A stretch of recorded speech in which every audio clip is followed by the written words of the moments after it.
2027 का इलेक्शन है उत्तर प्रदेश में, और मुझे उम्मीद है इस बार सरकार बनेगी। ये मैं भविष्यवाणी करके जा रहा हूं, कैसे बनेगी वो भी हमें पता है। ये आप गांठ बांध लीजिए, 27 में बनेगी। ये सब संकेत देता है कि 2027 में फिर से बहुजन समाज पार्टी की किसी के गठबंधन के साथ सरकार बनेगी। हम लोग कारवां से जुड़े हुए हैं। कुछ लोग पढ़ के बोलते हैं, हम करके बोल रहे हैं। तो जो पढ़ के बोलता है वो तो अपने स्टडी करेगा किताबों की। हम कोई किताबी कीड़े नहीं हैं, हम तो करने वाले लोग हैं, ज़मीन खोदने वाले कीड़े हैं। तो ज़मीन खोदी है और ये कारवां मतलब बनाया है, उसमें कारवां के हम भी मतलब सहभागी हैं माननीय काशीराम जी के, और ये मुझे इस बात का गर्व है।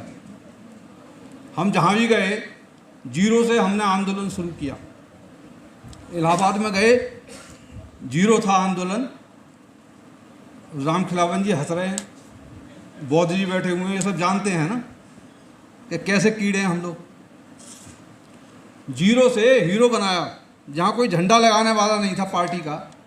हम लोग इलाहाबाद से आए 1989 में।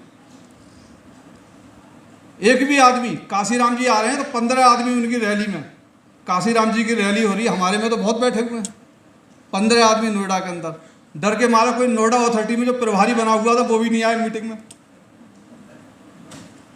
तो हमने कहा कोई जग ला रहा है, कोई ये ला रहा है। हेमचंद्रा जी बैठे हुए विजय बैंक में नौकरी करते थे, ये पानी का मई जग लेके आए। लेकिन हमने प्रण किया कि यहाँ पे हमें ये सारी सीटें जीतनी है नोएडा की। उसी दिन, जिस दिन काशीराम को फेल करने की कसम खाई लोगों ने, हमने ये कसम खाई कि हमें ये जीतना। हमने स्टडी सर्किल शुरू किया नोएडा के अंदर। स्टडी सर्किल में हम लोग 10-10 आदमियों को बुलाते थे। अब अभी हमारी बहन कह रही थी 4-4 आदमी की टोली बना लो, घर घर जाना। ये छोड़ दिया ना लोगों ने करना, आराम में आ गए सब लोग। ना कोई करवाने वाला है ना कोई करने वाला है।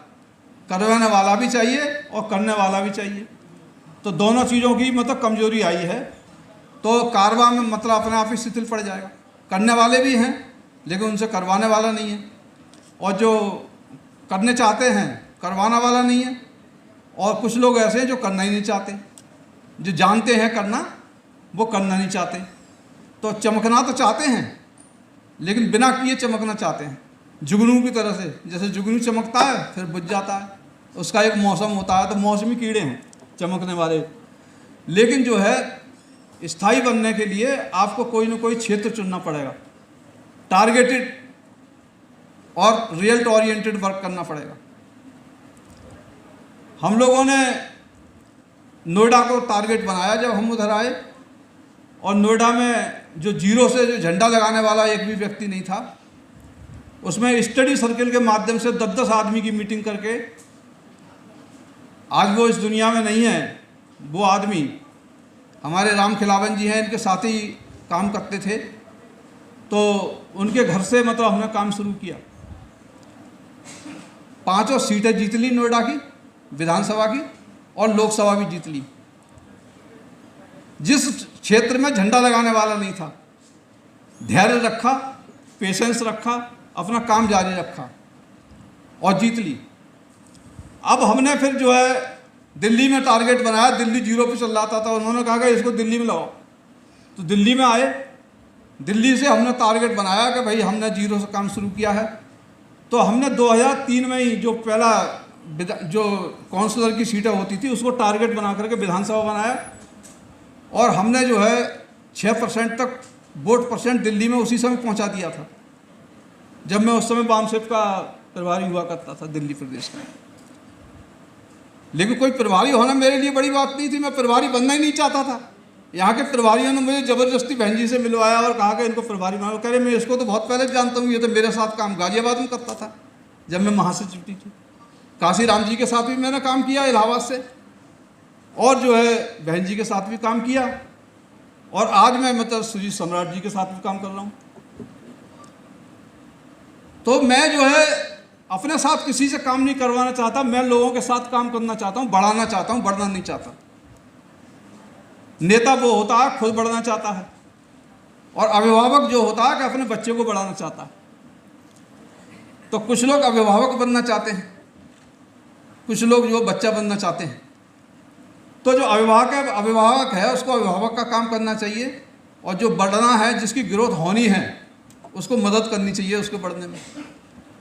हम लोगों ने 2007 जब आया, 8 आया, इसी दिल्ली में 15% वोट कर दिया, 2 MLA जीत लिए, 7 MLA सेकंड नंबर पर आए। आज दुर्गति भी है, आज कार्रवाई तो है, वो कार्रवाई दिल्ली की बात कर रहे हैं, उत्तर प्रदेश की बात छोड़ो, जहाँ पर रहते हो वहाँ की बात करो ना। जहाँ रहता है वहाँ की बात नहीं करता आदमी, दुनिया भर की बात करता है। अपने पहले जहाँ रह रहे हो उस क्षेत्र की बात करो, टारगेट बनाइए उसके लिए।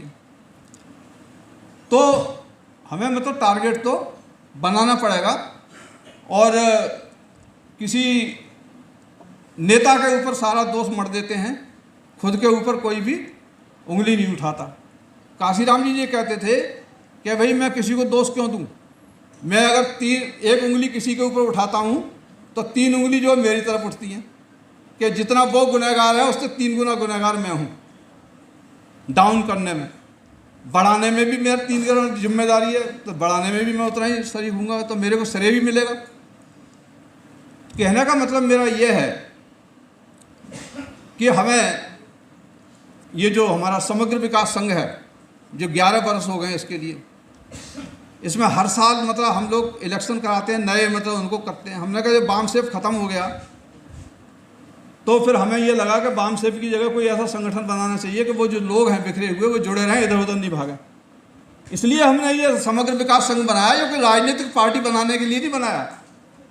बाम सेफ से जब हमने देखा कि हर बाम सेफ बने हैं, हमें बड़ा अच्छा लगा कि बाम सेफ बनाया, काशीराम जी का नाम चला रहे हैं, लेकिन हर बाम सेफ ने एक राजनीतिक पार्टी बना ली। जब राजनीतिक पार्टी बना ली तो वो बाम सेफ नहीं रहा, फिर वो एक धोखा हो गया। भाई बाम सेफ का मतलब ये है कि नॉन पॉलिटिकल रूट को राजनीति करने की क्या जरूरत है। जब आपकी ऑलरेडी राजनीतिक पार्टी बाम सेफ की मौजूद है तो उसको मजबूत करने के लिए हमें काम करना चाहिए। तो without non political root we can not get the political fruit.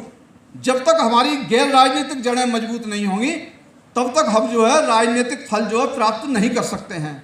हमारे फेलियर का सबसे बड़ा कारण बाम सेफ को ख़त्म कर देना। बाम सेफ के जो लोग हैं, कोई पैसा नहीं लेता है, टिकट भी नहीं लेता है, देता ही देता है। वो जो भी देता है वो देता ही है, लेता कुछ नहीं है। तो उसको भाई ख़त्म करने का क्या मतलब है। इसलिए चूंकि वो मिशन जो है काशीराम जी का घर घर पहुंचा रहा है, और काशीराम आज भी जिंदा हैं। लोग भले ही कहते हैं काशीराम मर गया है, लेकिन मैं जो बोल रहा हूँ मैं तो काशीराम बोल रहा हूँ। आप जो बैठे हैं वो काशीराम बैठे हैं। ये कोई महापुरुष कोई मरा करता है, विचार कोई मरा करता है, विचार को चलाने वाले मरा करते हैं। इसलिए संगठन के लिए बाबा साहब ने कहा कि संगठित हो। क्यों कहा? क्योंकि हमारा जो शरीर है 4 तत्वों से मिलकर बना, अग्नि है, वायु है और आपका पृथ्वी है, जल है, यही तो 4 हैं। बुद्ध ने कहा संगठन ही तो है हमारा शरीर। खत्म हो जाता है शरीर, चला जाता है, लेकिन विचार जो करता है, पैदा करता है। खंडर तो राजाओं ने भी पैदा किए, खंडर हैं, धन भी पैदा किया। कौन पूछता है? 1 गज जमीन चाहिए उसके लिए, चला जाता है। उसके बाद जो रह जाता है वो ये रह जाता है जो काशीराम का जो आप आज उसके ऊपर चर्चा कर रहे हैं। मैं अपने बाप के ऊपर तो चर्चा नहीं कर रहा, काशीराम के ऊपर क्यों चर्चा कर रहा हूँ, बाबा साहब के ऊपर क्यों चर्चा कर रहा हूँ? क्योंकि उन्होंने कुछ हमारे लिए किया है जो दिखाई देता है, और वो चीज़ हमारे दिमाग के अंदर आई तो वो जिंदा है। मैं नहीं जानता आत्मा होती है कि नहीं होती है, लेकिन मैं जानता हूँ कि विचार होता है। जो दिखाई देता है उसी की तो हम बात करें, जो दिखाई नहीं देता उसकी क्या बात करनी है। और विचार ही नहीं मरता है, विचार ही आत्मा है, विचार ही चेतना है, विचार ही मतलब जिंदगी है। इसीलिए बाबा साहब ने कहा कि संगठन बनाओ। व्यक्ति मर जाता है, व्यक्ति नाशवान है, व्यक्ति मर जाता है, संगठन कभी नहीं मरता। रूप बदल सकता है संगठन का, लेकिन मरेगा नहीं जब तक वो विचार लोगों के दिमाग में मौजूद है। इसलिए हम तो छोटा सा एक्सपीरियंस करके देखते हैं जितने जोड़ते हैं उतने चले जाते हैं हर बार। अभी जितने हमने वो बनाई है ना कार्यकारिणी, उसमें मतलब 1000 आदमी होंगे यहाँ पे हॉल में, मतलब उसमें से कितने दिखाई दे रहे हैं? सब नए लोग हैं जो संगठन से नहीं जुड़े हैं। और सच्चाई को कबूल करना बहुत ज़रूरी है, लेकिन फिर भी हम हिम्मत कहाँ हारते हैं, इतना बड़ा प्रोग्राम कर लेते हैं। हमारा साथ दे ना दे, लेकिन हम जिंदा हैं तब तक प्रोग्राम होते रहेंगे। काशीराम जी ने भी यही कहा था, मैं अकेला ही चला था, 92 मंजिल मतलब, लेकिन लोग मिलते गए और कारवां जो बनता चला गया। मरा ही नहीं है कारवां, और न कभी मरेगा। बटा है कारवां, मरा नहीं है। कारवां बटा है। उन्होंने जितने लोग पैदा किए उनको यूज नहीं किया। काशीराम जी ये कहते हैं कि बुद्धिजीवी वर्ग इतनी खतरनाक चीज़ है, बम से भी ज़्यादा खतरनाक है।